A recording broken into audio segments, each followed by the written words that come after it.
In the middle of a lecture, teacher Marty notices his class lose focus when sirens echo outside. A fire truck and police cars rush past, and the students whisper about another massive quake in California. Whole neighborhoods have slipped beneath the sea. Marty tries checking updates online, but the internet has already gone down. Later, he's scheduled to meet parents, but the network outage keeps everyone restless and distracted. Though Marty has hard copies of student records, it feels pointless. Without the internet, the world seems to be collapsing. When he finally leaves school, he's stuck in gridlock, traffic lights are dead. Driving home, he passes a bank with a glowing banner. "Thanks Chuck, 39 great years." Soon, international broadcasts confirm the disaster. Coastlines are drowning, volcanoes are erupting, wildfires are raging, and tsunamis are sweeping across continents. In China, unrest has turned violent.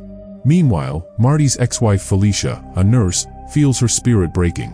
For weeks she has watched colleagues end their own lives, leaving fewer and fewer staff to handle patients. Exhausted, she hides in the restroom, only to hear a radio host once again signing off with, "Thanks Chuck, 39 great years." A coworker asks her which is harder, marriage or divorce. Felicia replies that marriage is simple, it's over in an hour, but divorce drags on for months. That night Felicia calls Marty, confessing that he's been on her mind all day. She wonders aloud if broken couples are reuniting just for comfort, and shares stories of colleagues abandoning work to return to their families. Marty admits most of his students have stopped showing up, then drifts into a philosophical reflection about the cosmic calendar and humanity's tiny place in time. Felicia mentions the mysterious Chuck sign, and Marty admits he's seen it too.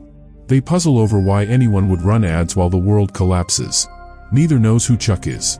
After the call, Marty tries to watch TV, but the signal cuts out like the internet. For a few seconds, the screen is blank, then Chuck's smiling face fills the broadcast with a voice thanking him for 39 years. The message ends, and the signal dies again. The next morning, Marty notices his neighbor leaving his car untouched.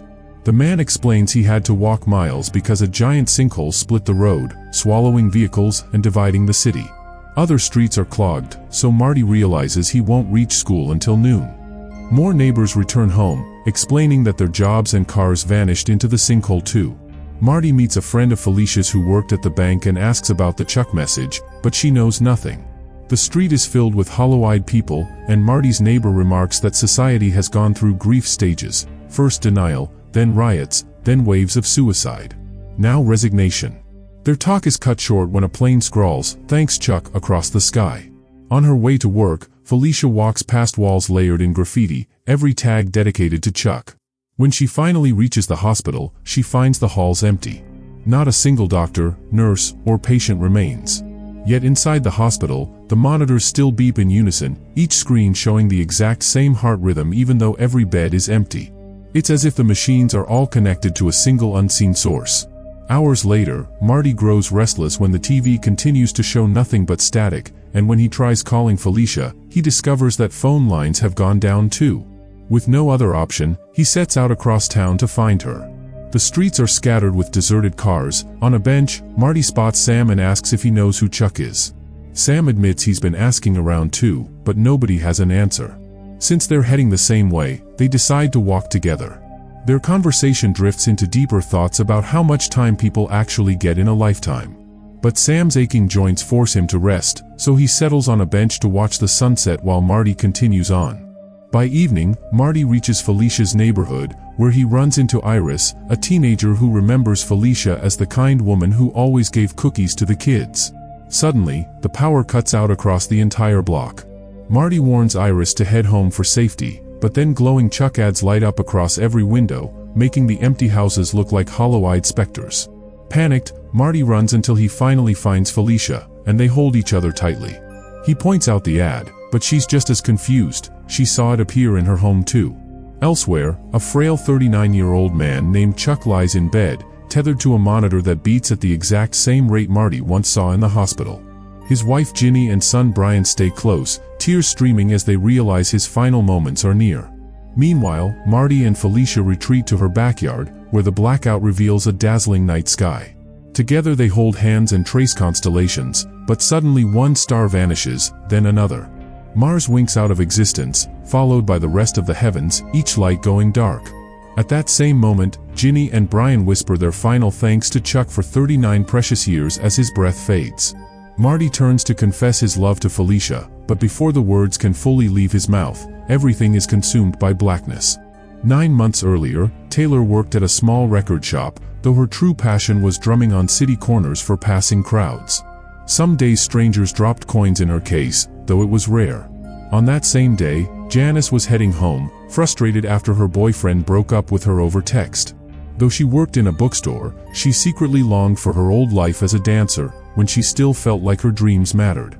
Meanwhile, Chuck had arrived in town for a banking convention. He was a loyal husband to Ginny since high school and proud of Brian for his studies, but despite his career success as an accountant, his job left him unfulfilled and resentful of his peers.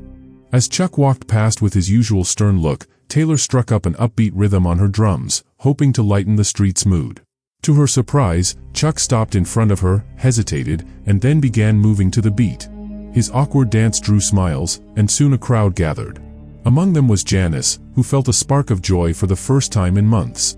She stepped forward, joined Chuck in the circle, and the two of them danced together while Taylor's rhythm carried the crowd into a shared moment of escape. Soon Chuck feels a sharp ache in his head, but he blames it on his glasses. He takes them off and keeps moving to the rhythm. The crowd claps louder, tossing so many tips into Taylor's hat that it nearly overflows. After the impromptu show, the three of them head to a cafe, where Taylor splits the money evenly. Chuck still looks pale, though he insists he's fine. Curious, Taylor asks why he stopped to dance, and Chuck admits he isn't sure, though his mind drifts back to memories of playing in his old band. When it's time for Taylor to leave, she hugs both of them and jokingly declares them buskers for life. Afterward, Chuck and Janice walk together. Janice vents about her recent breakup, and Chuck gently reassures her that she'll recover. When they part ways, Chuck notices Iris skating nearby and glances back at the now empty corner, still wondering why he felt compelled to dance. Years later, when illness leaves him too weak to even chew or stand, he'll remember that day and think that perhaps that moment of joy was the very reason the world was made. As a boy of 7, Chuck lived with his grandparents after a tragic car accident claimed both of his parents, along with his unborn sibling. The house was heavy with grief for a long time. Albie buried himself in accounting and drinking, while Sarah lost interest in her hobbies, relying on takeout meals instead of cooking. By the time Chuck turned 10, things had improved slightly. Sarah had returned to cooking, often playing music and dancing in the kitchen. She made Chuck join her, teaching him the moves he would later surprise strangers with. They spent evenings watching films, always choosing the ones with vibrant dance scenes. For Chuck, their home became a place of comfort, except for one rule: he wasn't allowed in the old cupola at the top of the house. Albie and Sarah warned him it was dangerous and pointless, but Chuck often lingered by the locked door, wondering what was inside. The night before his 11th birthday, Chuck and Albie sat watching a documentary about the universe and the cosmic calendar. Albie, drunk as usual, loosened his tongue. When Chuck asked again about the cupola, Albie admitted that whoever entered might see more than they wanted to. He explained that the house had been rebuilt many times, but that room had always remained. In his life, he had only been up there a few times, and each time he saw visions of people before they died. He confessed that waiting for death was the hardest part of all. When Sarah returned home, she quickly sent Albie out for groceries to sober up, and then told Chuck not to take Albie's tales seriously. They were nothing but drunken stories. Later, Chuck asked a neighbor, who explained that Albie carried guilt for friends he couldn't save, and those ghosts were likely a reflection of his remorse. At school, Chuck's favorite subject was English. The teacher was kind, almost too gentle, so most students misbehaved in her class. One afternoon after lessons, Chuck asked her about a line in a poem she'd read: "I am vast, I contain multitudes." She explained that each person is shaped by everyone they've known, every moment they've lived, and everything they've learned. Each human mind is like its own universe, filled with worlds of experience. And when someone dies, that world disappears with them. Chuck realized then that the beginning of his own story was a metaphor, that the end of the world would mirror the end of his mind. As he left the classroom that day, he glanced into another room and saw Marty teaching. A few months later, Sarah suddenly passes away while shopping at the market. After her funeral, grief hangs over the house again, and Albie's drinking worsens. Chuck returns to the grocery store and asks the cashier what really happened. The girl explains that Sarah simply collapsed, and that's all anyone knows. One evening, Albie falls asleep at his desk, and Chuck sneaks the keys from his pocket to unlock the forbidden cupula. Just as he steps toward the door, Albie wakes and pulls him away in panic. When Albie turns to shut the door, he catches sight of something inside that leaves him frozen with fear.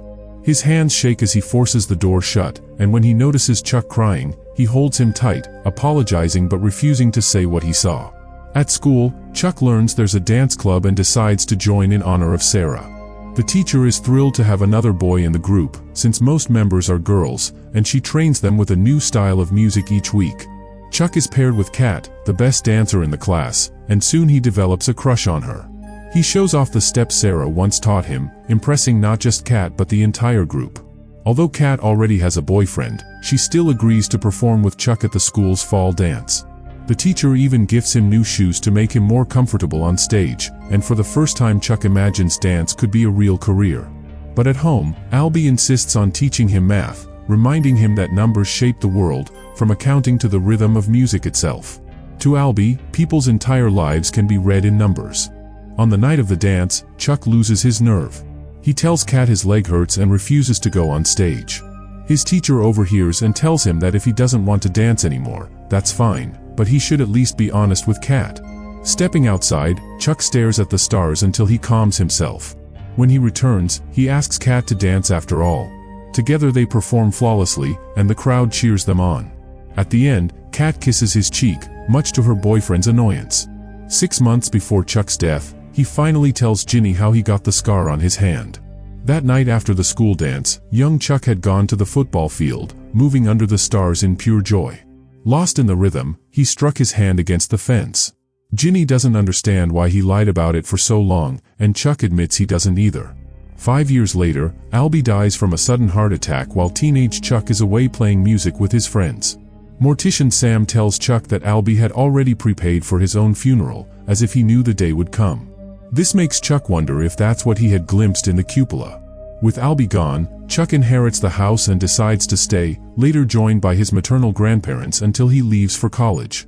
Later, Sam delivers an envelope containing Albie's belongings, including the old keys. Chuck finally opens the cupula and finds only a spotless floor and the quiet view of town. Disappointed, he turns to leave, only to suddenly see a vision of his older self dying in bed. He realizes Albie had indeed seen people's final moments, including Sarah's and his own, which is why he said waiting was the hardest part. When the vision fades, Chuck chooses not to live in despair. He remembers the words of his teacher, that each person carries multitudes, and promises himself to live fully, no matter how much time he has left. With that promise echoing in his heart, the scene fades, and the story of Chuck comes to its end.